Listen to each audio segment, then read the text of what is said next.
حضرت حارث عشری رضی اللہ تعالی عنہ فرماتے ہیں، یہ مسند احمد ابن حنبل میں بھی ہے، ترمذی میں بھی ہے، قال قال رسول اللہ صلی اللہ علیہ وسلم انی آمرکم بخمس اللہ امرنی بہن۔ یہ ایک روایت میں اضافی الفاظ ہیں، اللہ امرنی بہن، دوسری میں نہیں ہے۔ انی آمرکم بخمس کے بعد شروع ہو جاتی ہے بالجماعت والسمع والطاعت والہجرت والجہاد فی سبیل اللہ۔ مسلمانوں میں تمہیں 5 باتوں کا حکم دے رہا ہوں، اور یہ حکم اللہ نے مجھے دیا ہے، حالانکہ آپ کو بھی حکم دینے کا اختیار ہے، لیکن آپ نے تاکید کے لیے کہا، میں اپنی طرف سے نہیں کہہ رہا، میں پہنچا رہا ہوں۔ انی آمرکم بخمس اللہ امرنی بہن بالجماعت والسمع والطاعت والہجرت والجہاد فی سبیل اللہ۔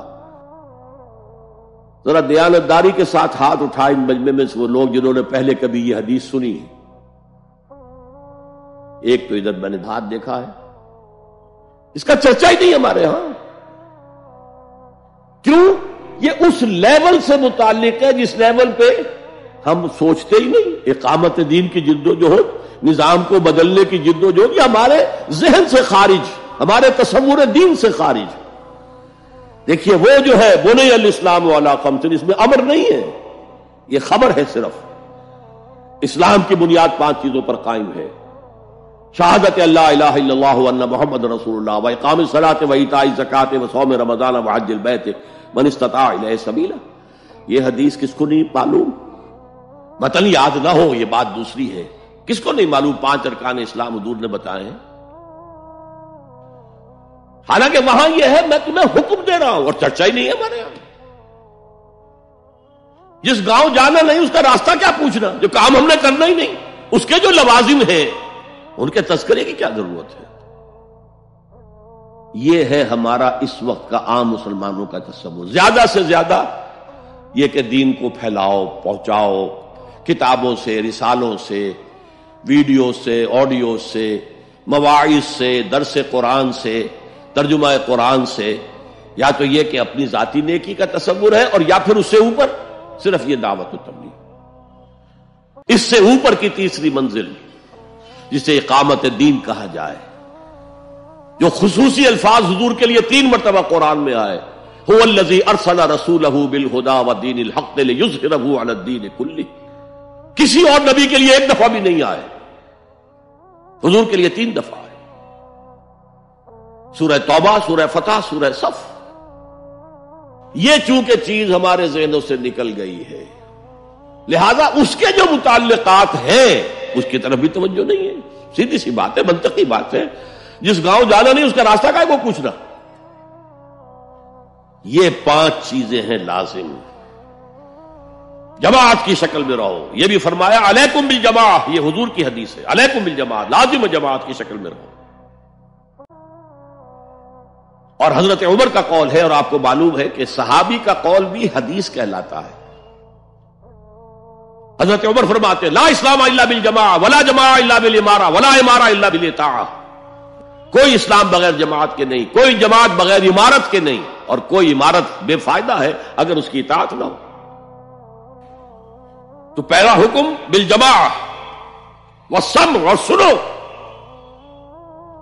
سننے کے لیے وابستہ رہنا ہوگا، وابستہ رہ شجر سے امید بہار رکھ۔ اب یہ نہیں ہو سکتا تھا کہ حضور پر کوئی بات آئی ہے تو آپ خود ہر ایک کے گھر جا جا کے اس کو پہنچائیں، آپ وابستہ رہیں اس نظم جماعت کے ساتھ۔ جیسے کہ درخت کا پتا جو ہے اس تک بھی جڑ سے لے کر جو غذا آ رہی ہے درخت کے پتے تک پہنچ رہی ہے، تو پیوستہ رہ شجر سے امید بہار رکھ، اس پیوستگی کے ساتھ، تاکہ وہ سارے احکام آپ تک خود بخود پہنچے۔ والطاعہ، اور اطاعت۔ 3 چیزیں ہو گئی، بالجماعت والسمع والطاعت والہجرت والجہاد فی سبیل اللہ۔ اور میں اس کی حقیقت پہلے بھی بیان کر چکا ہوں۔ ہجرت، اس کی بنیاد کیا ہے؟ حضور سے پوچھا گیا ای الہجرت افضل یا رسول اللہ، اے اللہ کے رسول سب سے اعلیٰ اور سب سے افضل ہجرت کون سی ہے؟ فرمایا ان تہجر ما کرہ ربک، ہر اس چیز کو چھوڑ دو جو تمہارے رب کو پسند نہیں ہے۔ آج اپنے گریبان میں جھانکیے، جو چیز زندگی میں غلط ہے شریعت کی روح سے طے کیجئے کہ اب نہیں ہوگی، اب ختم کر دوں گا، ہجرت شروع ہو گئی آپ کی۔ ان تہجر ما کرہ ربک، ہر اس چیز کو ترک کر دو، چھوڑ دو جو تمہارے رب کو پسند نہیں۔ اور آخری ہجرت تو آئے گی وہ اقامت دین کے آخری مرحلے میں، جب اقدام ہوگا، جب نظام کو چیلنج کیا جائے گا، پھر جو ہجرت ہوگی وہ فرض ہجرت ہوتی ہے۔ مدینے کی ہجرت فرض تھی، ہجرت حبشہ فرض نہیں تھی۔ وہ تو جن لوگوں کی ہمت جواب دے رہی تھی اور جو پرسیکیوشن ہو رہی تھی اور جو تشدد ہو رہا تھا اس کو برداشت نہیں کر پا رہے تھے، انہیں اجازت دے دی گئی کہ ٹھیک ہے چلے جاؤ، حبشہ کی طرف ہجرت کر جاؤ۔ مدینے کی ہجرت فرض تھی، اگر کوئی ہجرت نہیں کر رہا، ما لکم من ولایتہم من شیء حتی یہاجروا، تو اے مسلمانوں تمہارا ان سے کوئی تعلق نہیں ہے جب تک کہ وہ ہجرت نہ کرے۔ بلکہ سورہ نساء میں اس کو بھی ایک طرح کا نفاق قرار دیا گیا۔ تو وہ ہجرت بڑی ہجرت ہے، گھر بار چھوڑ کر، اور مکے والے جو گئے تھے چھوڑ کر، وہ قریش کے بھیڑیوں کے رحم و کرم پر چھوڑ کر گئے تھے اپنے گھر والوں کو، اور ان کا سارا گھر کا سامان لوٹا گیا تھا، اور اس سارے سامان سے وہ کیپٹل فراہم کیا گیا تھا جس کو لے کر ابو سفیان کا قافلہ گیا تھا شام کی طرف، جس کا حضور نے پیچھا کیا تھا لیکن وہ نکل گیا تھا۔ جب وہ واپس آ رہا تھا تب حضور نے پھر اس کو کنفرنٹ کرنے کے لیے مدینے سے باہر نکل کر پروگرام بنایا، لیکن وہ اللہ کو کچھ اور منظور تھا، ادھر سے لشکر آ گیا اور جنگ ہو گئی، جنگ بدر ہو گئی۔ تو ہجرت کیا ہے؟ شروع سے ہجرت کیا ہے؟ ان تہجر ما کرہ ربک، اور سب سے اوپر کیا ہے؟ گھر بار، اپنے آباء و اجداد کی وطن، جہاں آپ کے آباء و اجداد دفن ہے، چھوڑو، جاؤ، اور جاؤ وہاں جہاں پوری طاقت مرکوز ہو جائے تاکہ آپ نظام باطل کو چیلنج کرنے کے لیے ساری طاقت ایک جگہ جمع کر سکیں۔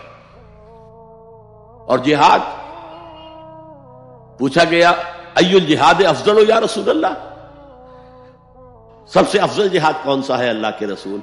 فرمایا ان تجاہد نفسک فی طاعت اللہ، کہ اپنے نفس کے خلاف جہاد کرو، اسے اللہ کا مطیع بناؤ، وہ سرکش ہے۔ وما ابرئ نفسی ان النفس لامارۃ بالسوء، یہ نفس جو ہے امارۃ بالسوء، برائی کا حکم دینے والا، اس کے خلاف کشاکش کرو اور اس کو دباؤ، اسے اللہ کے سامنے جھکاؤ، یہ جہاد افضل ہے۔ اور بلند ترین جہاد قتال فی سبیل اللہ، ان اللہ یحب الذین یقاتلون فی سبیلہ صفا کانہم بنیان مرصوص۔ یہ ہے وہ حدیث